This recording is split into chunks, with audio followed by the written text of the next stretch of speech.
creator na si Ariela Diaz, isinusulong ang body positivity at self-acceptance. Parang gusto ko yung topic na yan, Gusto ko yan. Leslie. Okay. Isa na namang content creator mula sa Silang, Cavite ang hinangaan ng publiko dahil sa kanyang advocacy na mag-promote ng body positivity at self-acceptance. Sa kanyang social media account, nagpo-post siya ng mga outfit for plus size at beauty tips. Pati na rin ang empowering messages para sa mga kababaihan na nahihirapan tanggapin ang kanilang katawan. Dahil sa kanyang advocacy, maraming netizens ang nakikita si Ariela bilang inspirasyon at role model. Kaya naman, para alamin ang kanyang journey, ay makakasama natin siya live dito sa studio. Good morning and welcome sa Rise and Shine Pilipinas, Ariela Diaz. Hi, good morning, Hello. guys. Good morning! Welcome sa Rise and Shine Pilipinas, Ariela. Yes, thank you so much. Good morning, everyone. Alright, so paano ba Grabe, nagsimula, Ariela, yung pagiging body positivity advocate at ano yung Yes. personal experience mo sa pag-stand sa self-acceptance? Actually, very lucky lang ako because I'm in a generation na accepted na to. Because Tama when I naman. was younger, nabubully ako eh. And that time, kahit mga adults, kasama sila sa mga gumagawa nito. Alam mo yung mga pintaserang tita. Pag sa tita, na pag Diba? mga naman yan. reunion, O, diba? ay parang Yan. tumaba ka. Totoo. Talaga ba, tita? Hindi ka pwede sumagot kasi Correct. ikaw ang mali. Yes. Ikaw ang bastos. Oo. But luckily, when the pandemic happened, like everyone was so accepting. Everyone was like woke na ay, oo, we only live once and wala dapat pakialaman. So, Correct. napasabay ako dun sa time na yon kasi dati, hindi ko rin naman alam na plus size ako kasi akala ko regular size lang ang existing. But nung after the pandemic, ayun, nalaman ko na plus size ako and nung nakita ng tao na oh, meron palang mga katulad niya. Katulad ko din.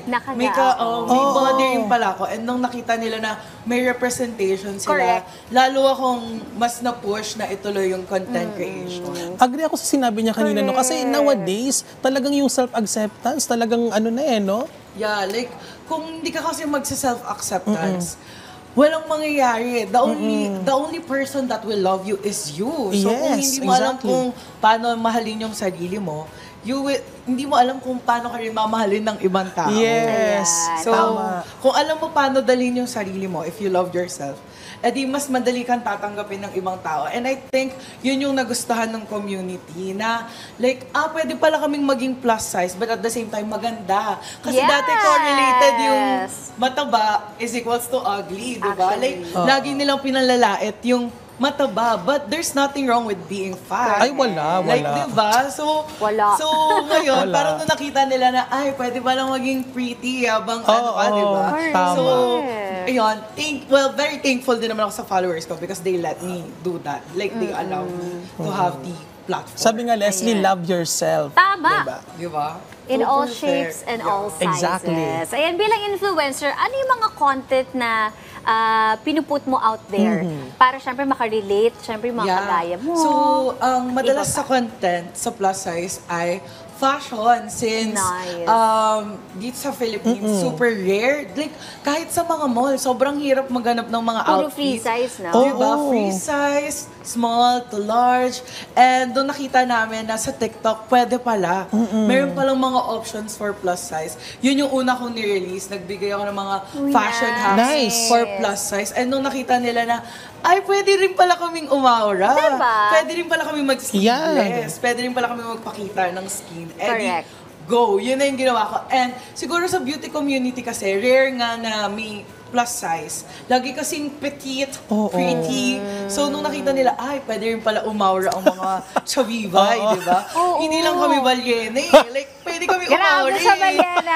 Kasi ganun talaga. Yun yung mahirap before. But thanks be to God, ayan, everything changed and very accepting na sila ngayon. At saka maganda kasi meron na din, like yung my friend ko si Helen Payawal. Yeah, oh my God! Oh my God! May-ari siya ng ano, diba? Yeah. Ng clothing, apparel.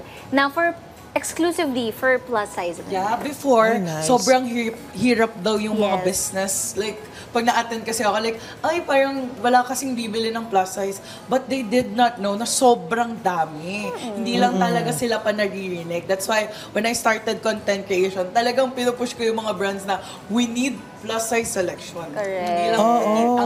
Hindi lang naman pitit ang mga Pilipinas. Tama! Oo.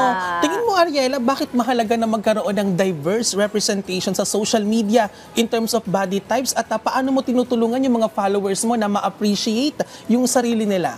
Sa akin, very important na magkaroon ng representation. Actually, not only the plus size, Yeah. but also the Moreno Oo. babes, yung mga girl na may imperfections. Kasi yung mga bata, makikita nila yon. And it's so sad na yung mga bata ngayon, sobrang self-conscious nila. Imagine, imbis na ang iniisip nila maglaro, iniisip nila magpaputi, magpapayat, Oo, kasi ganun magpaganda. sa atin, no? Diba? So, imbis na ine-enjoy nila yung younger years, they are pressured. So, Yeah. sobrang important na magkaroon ng iba't ibang representations. And ayun, lagi kong pinapaalala na kung hindi mo gagawin today, kailan? Tama. So, Yeah. isuot mo na lahat ng gusto mo.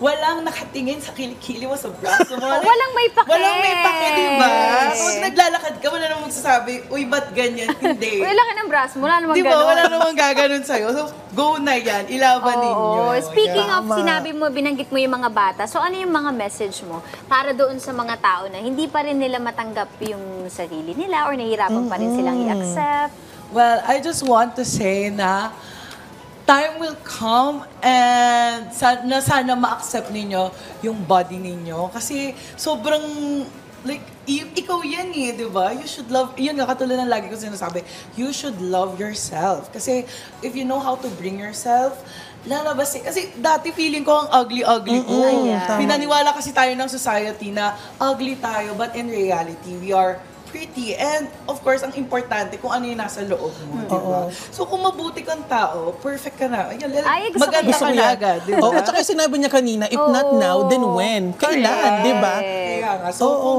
hindi pa ngayon, kailan pa pag matanda ka na? And then, yung Oo. matatanda, lagi nilang sinasabi, nagsisisi daw sila na hindi nila ginawa when they were younger. So, do it now. Oo, ano yung pinaka-challenging part sa pagiging isang content creator at body positivity advocate at paano mo ino-overcome yun? Well, feeling ko, isa sa biggest struggle namin ay yung mga nag-a-attack ng body. Like, halimbawa, yun nga yung mga Basher. the Oo. bashers talaga. Oo. Like, hindi ba unhealthy kayo? Hindi naman Oo, tama oo. yan? But in reality, may ibang matataba na ganito na talaga yung body type. Kasi ako, bata pa lang ako, malaking bulas na talaga ako Like eh. big bones. Yeah, Yeah, big big- bone, yeah, that's big the- thigh. So, iba-iba kasi talaga yung ano natin eh, yung Body type. di ba? Yeah. Like body type. So, dapat naiintindihan nila na iba-iba talaga din na magiging itsura. And that is normal because unfortunately, ang pinapakita lang sa social media is yung mapapayat. And akala nila, oh, baka yun lang yung pwede. Like, yun lang dapat yung gawin natin. So, yun. And, yeah. That's it. Kasi nasanay din tayo sa environment natin dito sa Pinas, no, Sa na commercials pa lang. Oo na. Ano yung pinoportray ng mga models? ang Diba, maganda, puro, gwapo ano, lang ay dapat maputi, mapayat. Or like may lahi. Yes, Ganun pero madalas. Kaya actually, this one is not only for the plus size girlies, but also to anyone. Kasi Exactly. sobrang whitewash natin, sobrang gusto natin magpaputi, gusto natin ganito. Like, dapat makontento tayo sa kung anong meron tayo. Correct. Sobrang Oo, importante rin. tama. Kaya dapat i-appreciate ninyo yung sarili ninyo talaga. Tama. Tama, okay. Oh, Ariela, thank you sa pagbisita sa amin dito Thank sa you RSP. so much. At maraming salamat na sa pagbabahagi ng iyong oras at journey bilang isang plus size advocate. Thank you po. Thank you.